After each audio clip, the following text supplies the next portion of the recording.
Friends, आज आपण आलेलो आहोत पुण्यातल्या हिंदुस्तान बेकरीचे चविष्ट पॅटीस कसे बनतात ते पाहायला.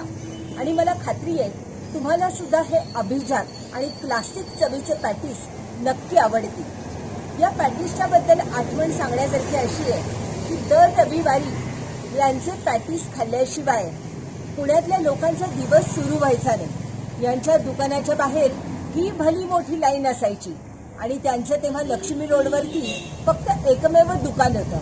आता त्यांच्या भरपूर ब्रँचेस झालेल्या आहेत, त्यामुळे लाईनीत उभं न राहता पण तुम्हाला पटकन पॅटीस अवेलेबल होतात. आणि हे पॅटीस इतके चविष्ट आहेत, अजिबात तुपट नाही. दोन जरी खाल्ले तरी वजन वाढायची भीती वाटून रात्री झोप येत नाहीये असं तर मुळीच होणार नाही. चला बघूया. नमस्ते मेंदळे साहेब. नमस्ते, वेलकम. थँक्यू. हे आहेत हिंदुस्तान बेकरीचे मालक संजीव मेंदळे. मेंदळे साहेब, तुमचे हे सुप्रसिद्ध पॅटीस कसे बनतात ते तुम्ही आम्हाला दाखवणार आहात ना? हो, अवश्य दाखवणार आहोत. चला आता आपण आमच्या कारखान्यामध्ये जाऊया वरती. त्याचप्रमाणे तिथे ब्रेड, बिस्किट, नानकडी वगैरे तयार होते आहे, ती सुद्धा आपल्याला बघता येईल आणि पॅटीस सुद्धा बघता येईल. या मॅडम.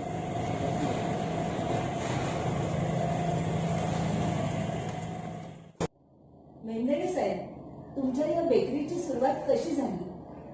ही सुमारे 1948 साली माझ्या वडिलांनी ही बेकरी सुरू केली आणि त्याचं कारण दुसऱ्या महायुद्धाच्या काळामध्ये 1945 साली ते ब्रिटिश आर्मीमध्ये होते. तेव्हा त्यांचं पोस्टिंग बर्मामध्ये झालेलं होतं. तर बर्मामध्ये त्यांना एक बेकरी होती ब्रिटिश आर्मीची बिस्किट आणि ब्रेड बनवण्यासाठी. तर तिथे त्याचा इन्चार्ज म्हणून पोस्टिंग झालं होतं. तर त्या काळात ते शिकले तिथे की कसं ब्रेड बनवलं जातो, कसं बिस्किट बनवलं जातं. आणि मग युद्ध संपल्यावर त्यांनी आर्मी सोडून दिली. सोडून दिल्यावर पुण्याला आल्यावर मग त्यांनी विचार केला की आता काय करायचं. तर त्यांच्या डोक्यात आलं की चला आपण आता ही ब्रेड आणि बिस्किट बनवून पाहूया, इथे लोकांना पसंत पडतायत का.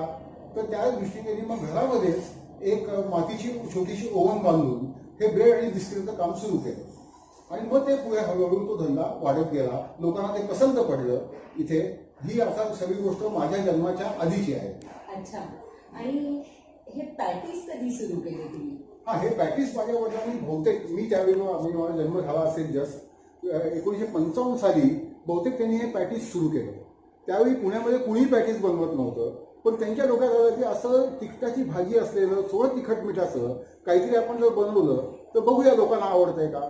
तर त्यांनी ते 1955 साली हे पॅटीस सुरू केलं आणि पुण्यातली सगळ्यात पहिली बेकरी हिंदुस्तान बेकरीच होती ज्यांनी पॅटीस सुरू केलं. मेंदळे साहेब, या पॅटीसला प्रतिसाद कसा मिळाला? तो हळूहळू मिळत गेला.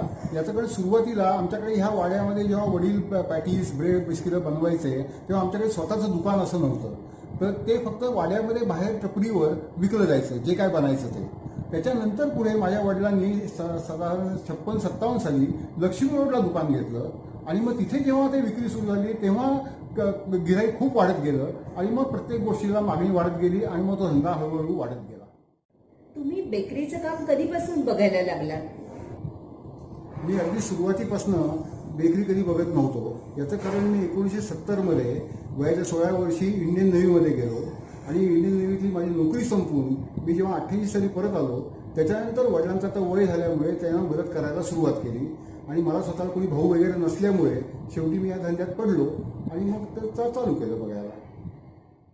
तुम्ही रोज साधारण किती पॅटीस तयार करता? सध्या मी साधारणपणे रोजचे 2-1 हजार पॅटीस तयार करतो आणि रविवारी मात्र मागणी खूप असल्यामुळे बऱ्यापैकी 5-6 हजार तरी पॅटीस आम्हाला बनवायला लागतात. मेंदळे साहेब, तुम्ही आम्हाला तुमचे पॅटीस कसे बनतात ते दाखवणार का? हो, अवश्य दाखवू. त्याचप्रमाणे आता केकचं काम, ब्रेडचं काम, बिस्किटचं कामही सुरू आहे, ते सुद्धा आपल्याला बघायला मिळेल. चला आपण आता कारखान्यामध्ये जाऊया आणि मग बघूया की कसं करतात. चला, मी आता तुम्हाला दाखवतो आमचं पीठ मळायचं डिपार्टमेंट. चला.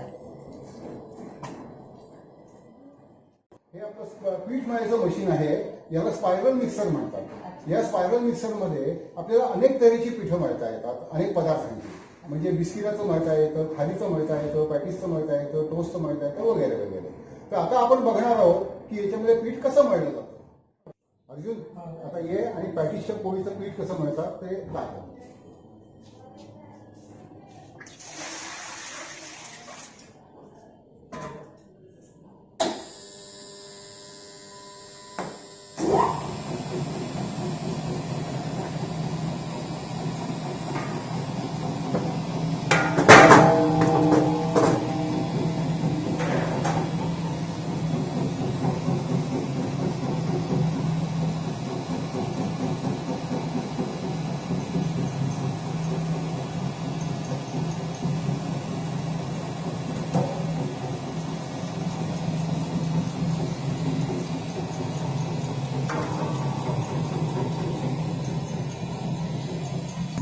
अशा प्रकारे आता हा डो इथे तयार होणार आहे.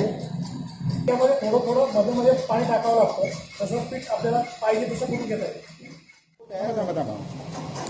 आता हा आपला डो तयार झालेला आहे. हा आता आपण बाहेर काढून घेऊया.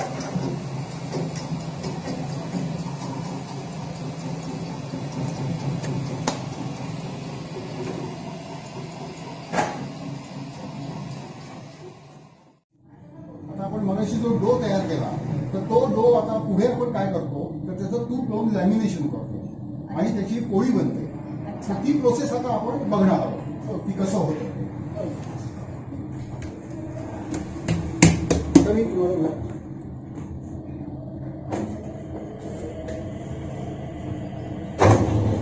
आता हे लाटायचं मशीन आहे. त्याच्यावरती पहिलं आपण तो डो लाटून घेतो आणि त्याची पोळी तयार करतो.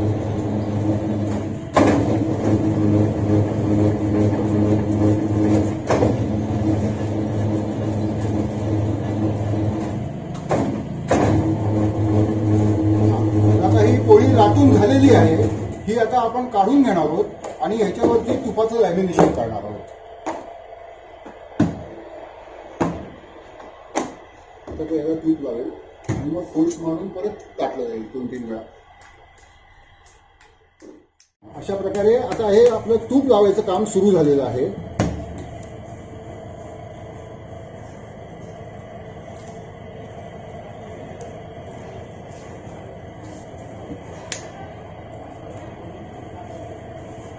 आता आपलं हे तूप लावायचं काम झालेलं आहे. याला आपण आता या पोळीला फोल्ड मारणार आहोत की ज्यामुळे पॅटिसला पापुद्रे सुटतात. आता हे फोल्ड मारायचं काम चालू आहे आणि याच्यानंतर आता आपण ही पोळी परत मशीनवर लाटणार आहोत आणि हे लाटायचं काम अजून 2दा होणार आहे की ज्यामुळे जास्तीत जास्त पापुद्रे चांगले सुटावेत पॅटिसला. हा त्याचा हेतू असतो.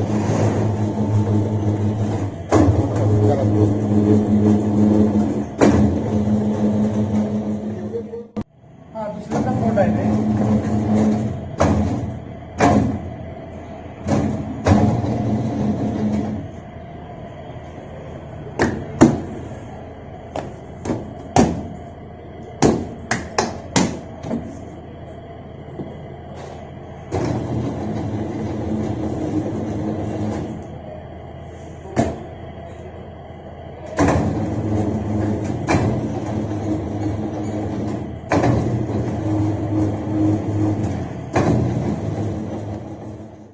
हा तिसरा आणि शेवटचा फोल्ड आहे.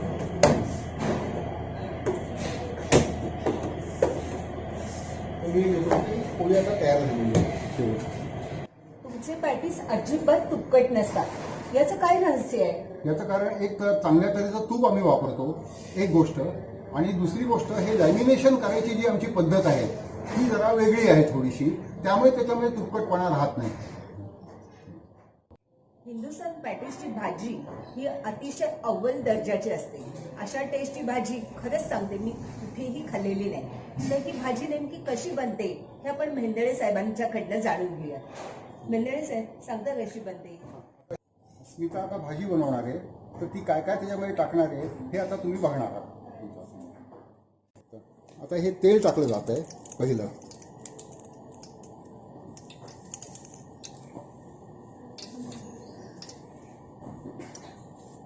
आता आपण जिरं मोहरी याच्यामध्ये टाकणार आहोत.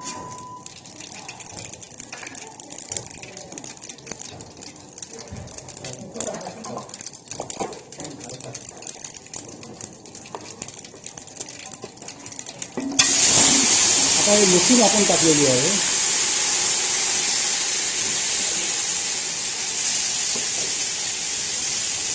त्याचप्रमाणे आता वाटून बारीक केलेलं आलं त्याच्यात आपण टाकत आहोत.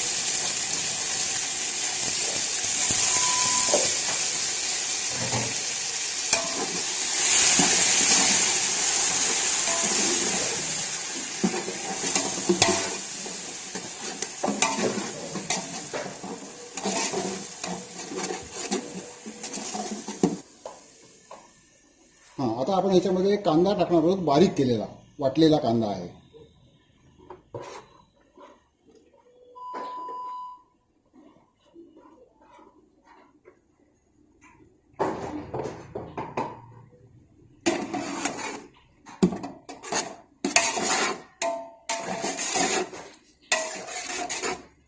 आता आपण याच्यामध्ये मिरची व वेगवेगळे मसाले टाकणार आहोत. वेगवेगळे मसाले म्हणजे कांदा लसूण मसाला, गोडा मसाला, पावभाजी मसाला असे 3 तऱ्हेचे मसाले याच्यामध्ये असतात. अच्छा, म्हणून इतकी बेहतरीन चव येते. वास तर अगदी घमघमीत सुटलेला आहे या भाजीचा. आता हे मिश्रण शिजायला जरा वेळ जाईल, तर आपण जरा वेळ थांबणार आहोत.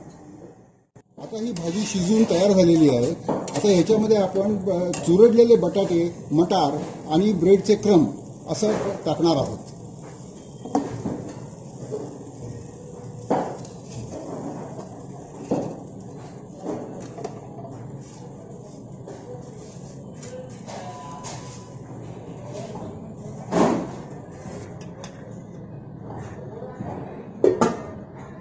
ब्रेडचे क्रम हे भाजीला बॉन्डिंग देण्यासाठी टाकले जातात.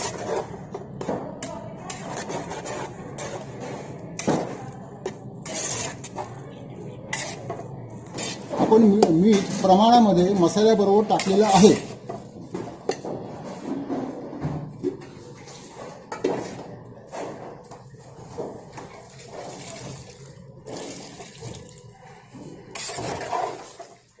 आता आपण ब्रेड क्रम्स याच्यामध्ये टाकणार आहोत, ज्याचा उपयोग भाजीच्या बॉन्डिंगसाठी होतो.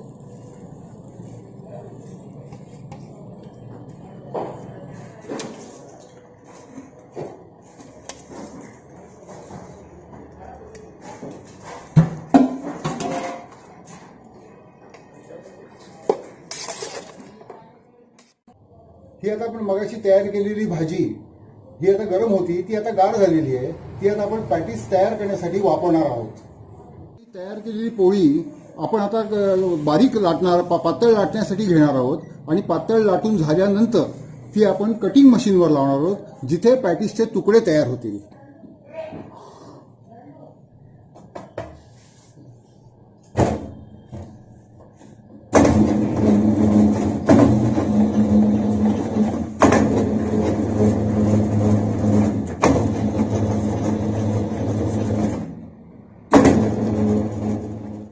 पोळी पातळ झालेली आहे, ती आपण लाटण्यावर गुंडाळी करून घेणार आहोत. ते पाहत आहात तुम्ही. हे पॅटीसचं किंवा खारीचं कटिंग मशीन आहे. याच्यावर आपल्याला पाहिजे ते कटर लावून त्या आकाराचं आपल्याला खारी किंवा पॅटीसचे चौकोन तयार करता येतात.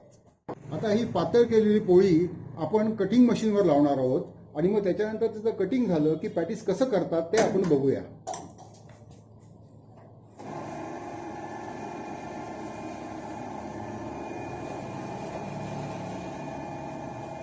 आता बघा, हे आपलं कटिंग झालेलं आहे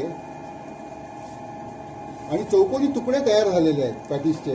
त्याचप्रमाणे त्याच्यामध्ये आपलं भाजीचं फिलिंग करायला सुरुवात झालेली आहे. त्याची पुढची प्रोसेस म्हणजे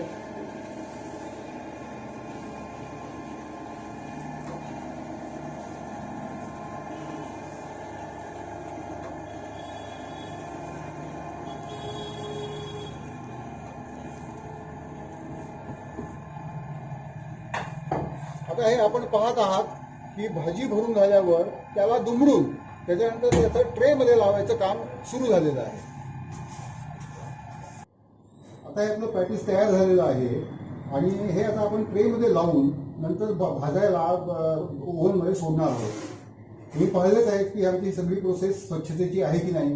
हो हो, खरंच स्वच्छता खूप चांगली मेंटेन केली जाते या कारखान्यात. आता आपण ते तयार केलेलं पॅटीस आपण ओव्हन मध्ये बेकिंगसाठी सोडणार आहोत. ते बघा.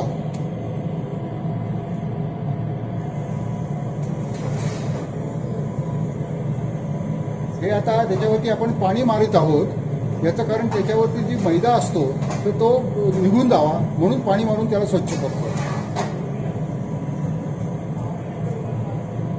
आता आपण ते ट्रॉलीमध्ये लावत आहोत आणि मग ट्रॉलीमध्ये लावल्यानंतर ती अख्खी ट्रॉलीच्या ट्रॉली ओव्हनमध्ये जाईल.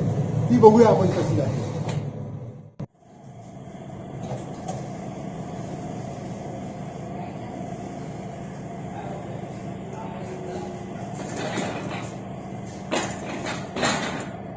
हां, आता आपण बघतो की ओव्हनमध्ये ही ट्रॉली चाललेली आहे आणि सुमारे अर्धा तास हे पॅटीस बेक करायला लागतात.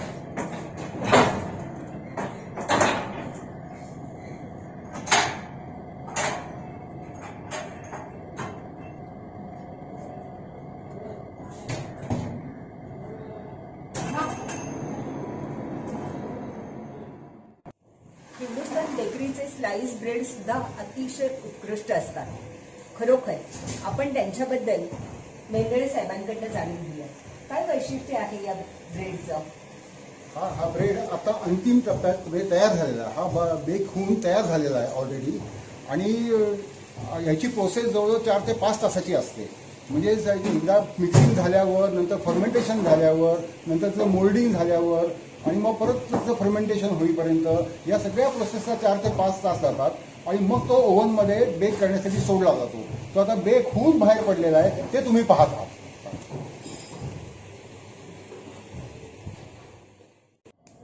इथे काय काम चालतं? इथे आता बिस्किट आणि केकचं काम चालू आहे, ते आता आपण बघणार आहोत.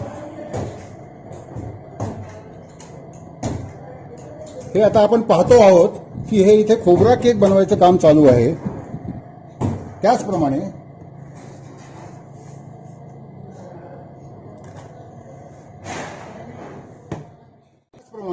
आता इथे बिस्किटाचं मोल्डिंगचं काम चालू आहे, जे आपण पाहतो आहोत.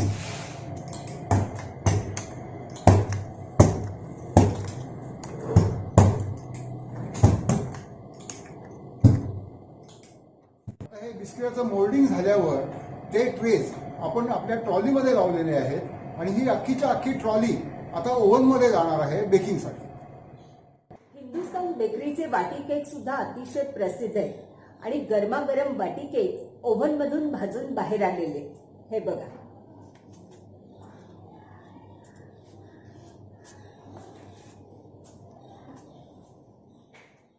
आपण बेकिंगला सोडलेले पॅटीस अर्ध्या तासाने तयार झालेले आहेत, ते आता आपण बघूया.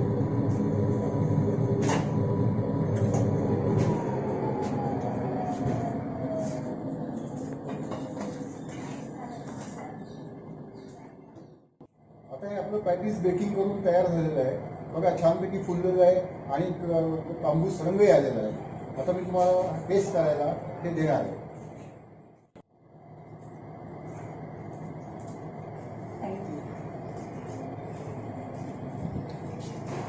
पॅटीस बघितला, अजिबात तेलकट दिसत नाही आणि त्याची खारी पण बघा कशी आहे. मी तुम्हाला चक्क तोडूनच दाखवते.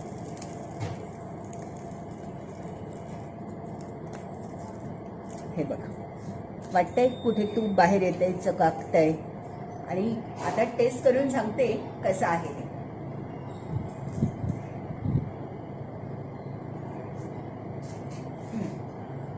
अल्टिमेट, स्वर्ग.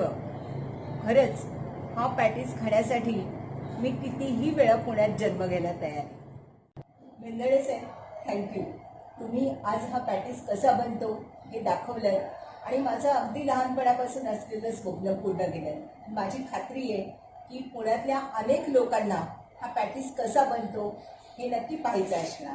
Thank you very much. तुम्ही ही सगळी कृती खूप चांगल्या पद्धतीने सांगितली. थँक्यू तुमच्या या कॉम्प्लिमेंट्सबद्दल आणि युअर वेलकम अगेन.